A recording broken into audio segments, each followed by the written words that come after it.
My lovelies paratha, आज कैसे हैं आप लोग? आई होप आप सभी अच्छे होंगे, स्वस्थ होंगे, मेरे स्टोरी लाइन को एंजॉय कर रहे होंगे। तो जो कभी मेरे चैनल पर नहीं आ रहा है, प्लीज़ मेरे चैनल को लाइक शेयर सब्सक्राइब करना मत भूलिएगा। और अगर आप लोगों को स्टोरी लाइन के प्लॉट्स पसंद आते हैं तो प्लीज़ मुझे कमेंट्स करके अप्रिशिएट करना भी मत भूलिएगा। फर्स्ट ऑफ ऑल, कोई भी किसी भी हेटर्स का बैड कमेंट जो करेगा स्टोरी के नीचे तो उसका रिप्लाई नहीं देगा। आप जितने भी मेरे सब्सक्राइबर्स हैं जिन्होंने मुझे सपोर्ट किया है मेंटली और फिजिकली दोनों तरह से, मैं आप सभी का तहे दिल से शुक्रिया अदा करती हूँ। थैंक यू सो मच मुझे सपोर्ट करने के लिए। लेकिन हाँ, एक और बात कहना चाहती हूँ कि हमें हेटर्स के सपोर्ट नहीं करना है, क्योंकि हर जगह सबके चुगलखोर फ्रेंड बैठे हुए हैं, तो हमें उन चुगलखोरों के ना मुंह नहीं लगना है। कीचड़ में पत्थर नहीं मारना है, अपने ही कपड़े में दाग लगते हैं, तो उन लोगों को कीचड़ कीचड़ खेलने दो, हम अपना काम करते हैं, ठीक है ना। देन दूसरे थिंग्स, जिन लोगों को भी मेंबरशिप की स्टोरी सुननी है वो 30 रुपीज़ की प्रिक है, वो सुन सकते हैं। नहीं तो आप मुझे टेलीग्राम पे बोलो, मैं टेलीग्राम पे पर्सनली आप लोगों को ये स्टोरी प्रोवाइड कर दूंगी। उसका दूसरा तरीका है, ठीक है। देन हम आगे बढ़ते हैं, जहाँ लास्ट पार्ट में जैसे ही विंग आता है, आई मीन की बोसियन आता है ऑफिस, तो उसे कोट वेयर करवा देती है। कोट वेयर करवाने के साथ ही विंग जैसे ही मीटिंग रूम में अंदर आता है, लैंस सिचन उसे देखकर तो उसका खून खौल रहा था बहुत ही ज्यादा बुरी तरीके से। और लैंस सिचन ने डे डीमिंग भी कर लिया था, जिसमें लैंस सिचन ने बोसन को बहुत बुरी तरीके से मार पीट के बराबर किया हुआ था।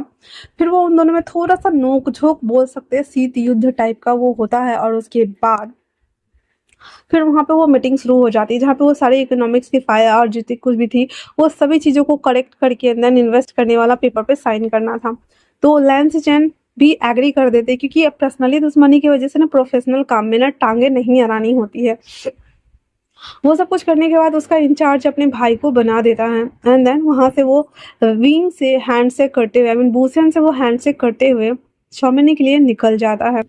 और हाँ, जाते जाते वो कहता है, वांग जी, काम बस काम पे ध्यान दो, एक्स्ट्रा चीजें करने की जरूरत नहीं है। और दूसरी थिंग, ये विंग नहीं है, और अगर हुआ तो मैं इसे दोबारा मार दूंगा। वांग जी के भी आंखों में गुस्सा और नफरत देखी जा सकती थी, लेकिन वांग जी पहले खुद कंफर्म करना चाहता था कि ये बोसियान है या फिर विंग है, इसलिए वो कुछ भी नहीं कहता है और बिना कुछ बोले चुपचाप से अपने भाई की सारी बातों को मान लेता है। उसके बाद वो सब अभी ऑफिस में चले हुए थे। विंग दोबारा से अपना सारा प्रोजेक्ट और जितना भी ऑफिस का काम था वो सब कुछ खत्म करने के बाद वो सब कुछ करने के बाद सीधा कॉफी शॉप में आता है, जहाँ पे जोसफ उन लोगों के साथ नहीं आया था, ओनली फॉर एडवर्ड ही आया हुआ था।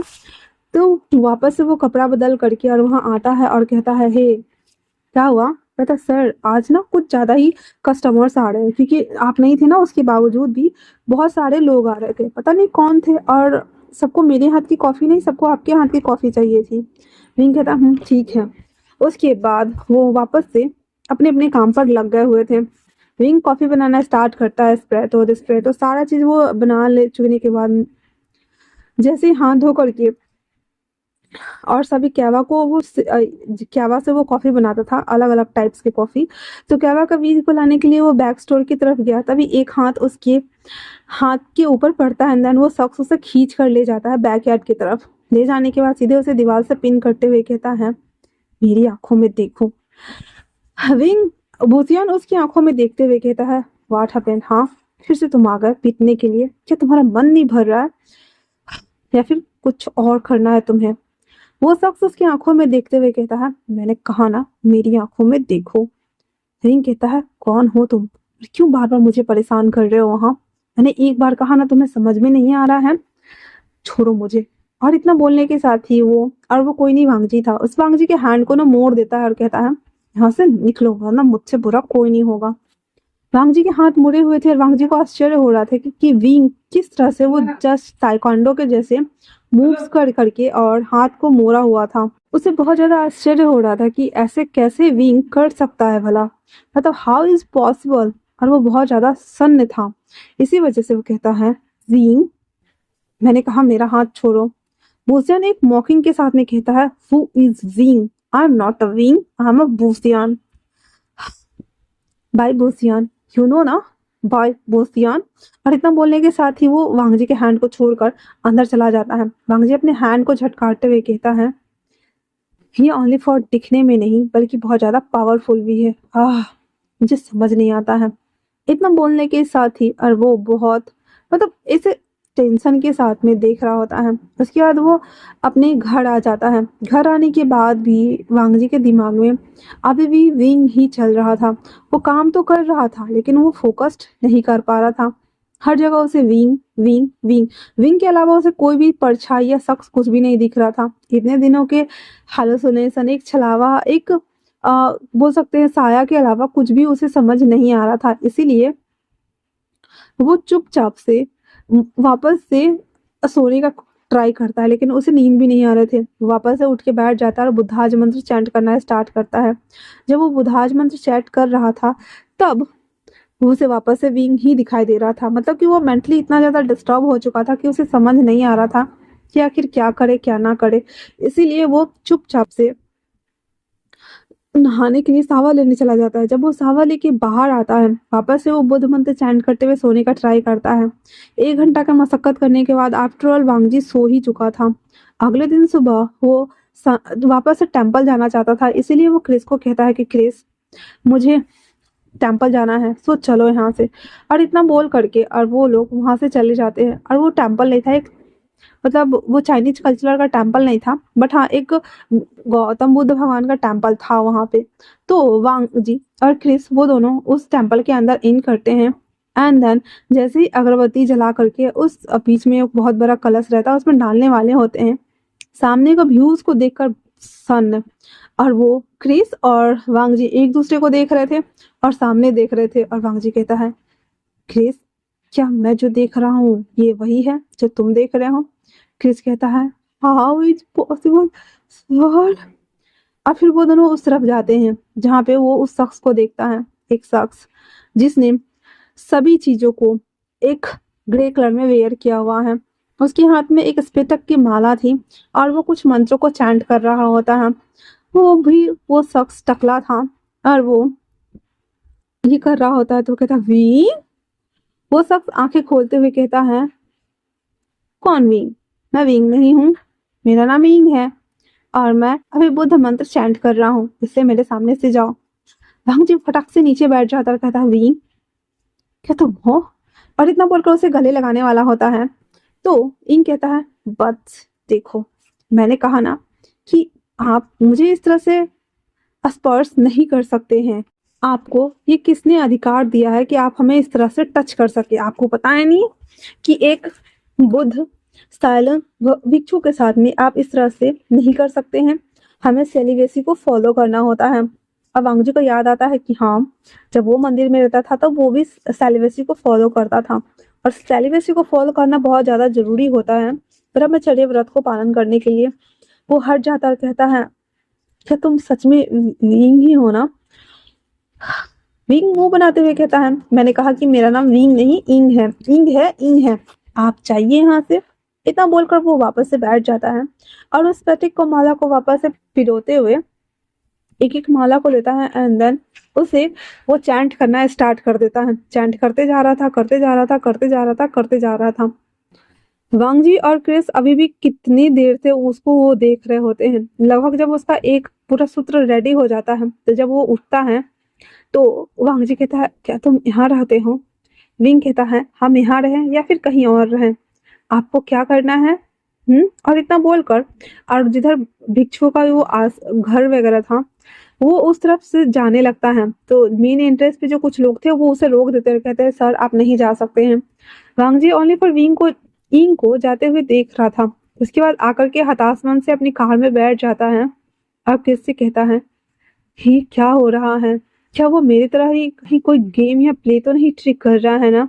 क्योंकि एक शख्स जो कॉफी बनाता है वो तो एक बिजनेसमैन है और दूसरा शख्स जो मेरे सामने है वो एक बौद्ध मॉन्क है। तो क्रिस कहता है अपने मन में, हाँ, पहले ये इसका हस्बैंड बनना चाहते थे, अब ये इनका हस्बैंड बनना चाहते हैं। मतलब दोनों को चाहिए एक मॉन्क ही हस्बैंड। ये क्या लफड़ा है? आखिरकार मॉन्क से ही क्यों इन दोनों को मिलना होता है? हाँ, अरे सिस्टर वो ऊपर देख रहा होता है। तो क्रिस कहता है, क्रिस, वांगजी कहता है, ऑफिस जाना है, चलो हमें। क्रिस कहता है, जी सर। उसके बाद वो ऑफिस के लिए निकल जाते हैं। वहीं दूसरी तरफ वो सियान कॉफी शॉप में आ चुका था। आने के साथ ही इस मॉर्निंग का जितना भी केवा सीड्स था उसे वो सभी स्प्रेड करके अंदर उसका चूरा बना करके अलग अलग पाउचर्स में भर दिया हुआ था, ताकि दिन का पूरा वो शेड्यूल अच्छे से रहे और उतने कॉफी उसमें बन जाए। सब कुछ प्रिपेयर करने के बाद वो आज एडवर्ड को नहीं ले जाता है और कहता है तुम दोनों देख लेना और बाकी सारे स्टाफ्स को बुला लेना, वो हेल्प कर देंगे तुम्हारी। इतना बोलने के साथ ही वो वहां से चला जाता है ऑफिस के लिए। दूसरी तरफ वो ऑफिस जैसे ही आता है, हिरन आते हुए कहती है वैसे ये सभी थिंग्स इस पे साइन करो एंड देन हम आगे चलते हैं। तो वो कहता है कम ऑन, कुछ भी मतलब, चलो ठीक है। फिर वो साइन कर देते हैं एंड देन वो निकल जाते हैं वहां से, क्योंकि उसे वांगजी के साथ में मीटिंग करना था। अब वांगजी के ऑफिस में वांगजी को पता था कि विंग आने वाला है, इसलिए वो खुद को मिरर के सामने देख रहा था और कहता है परफेक्ट, तुम खुद लग रहे हो, उसके सामने में तुम अच्छे से मीटिंग करना, ठीक है। और इतना बोलकर वो बैठ के और हैंड शेक करने का सभी चीजें का ना इमेजिन कर रहा होता है कि कैसे वो आएगा तो उसे हैंड शेक करेंगे, उससे बातें करेंगे और कैसे स्टार्ट करेंगे। तो वांगजी ऐसे ऐसे कर रहा होता है। क्रिस जो कि पिछले 15-20 मिनट से ये सभी नौटंकी को देख रहा होता है, वो कहता है सर आप तो ऐसे सज धज रहे हो जैसे कि आपकी शादी हो आज। बेचारा वांगजी का मुंह बन गया था और कहता है क्रिस अच्छी बातें बोल नहीं सकते हो तो कम से कम कुछ गंदा भी तो मत बोलो, मैं कैसा लग रहा हूँ। तो कहता है सर परफेक्ट सर, और इतना बोल करके और वो मुंह बना रहा होता है। और उसके बाद वो उसके बाद कहता ठीक है तो कॉफी कप प्रिपेयर करो, ठीक है ना, और हाँ उसे ये कॉफी पसंद है तो आप क्रिस यही कॉफी ऑर्डर करना, ठीक है। कहता जी सर मैं समझ गया। और क्रिस बेचारा परेशान हो गया था। थोड़ी देर बाद क्रिस चला जाता है बाहर और वापस से आकर के बोलता है सर वो लोग आ गए हैं। और इतना बोलना ही था तो वांगजी कहता वो लोग का क्या मतलब है। कहता सर भूषण सर के साथ में एक मैम भी आई हैं।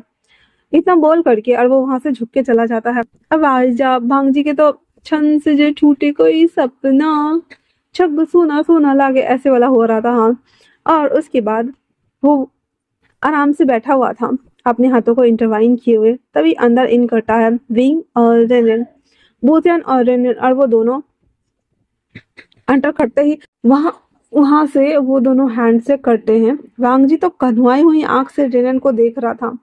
और जो हमारा विंग था इतना बोल लेने के बाद वो रेनन से भी हैंडशेक करता है। रेनन को तो समझ में आ रहा था कि हाँ भाई ये लड़का तो तुम पे गुस्सा हो ही रहा है। फिर भी वो स्माइल करते हुए कहता है hello sir my name is Renan. इतना बोलने के साथ ही वो उसे हैंडशेक करता है। वांगजी को बिल्कुल समझ नहीं आ रहा था कि वो हैंडशेक करे ना करे, पर फिर भी हैंडशेक करके कहता है हैव अ सीट प्लीज। उसके बाद वो लोग बात करना शुरू करते हैं। वांगजी तो बस रेनन को घूर के देख रहा था और विंग को भी घूर के देख रहा था, मानो कहना चाह रहे हो मतलब मैं इतना सज धज के दूल्हा बना और मुझे पता चल रहा है कि पोपट हो रहा है मेरा। उसे बहुत तेज गुस्सा आ रहा था। वो सभी चीजें कर लेने के बाद साइन कर देता और कहता है कि हाँ ठीक है तो आप इस प्रोजेक्ट पे पैसे इन्वेस्ट कर सकते हैं और बाकी का जो भी डील्स वगैरह है वो हम फाइनल कर देते हैं, देन कंस्ट्रक्शन का काम शुरू कर देते हैं।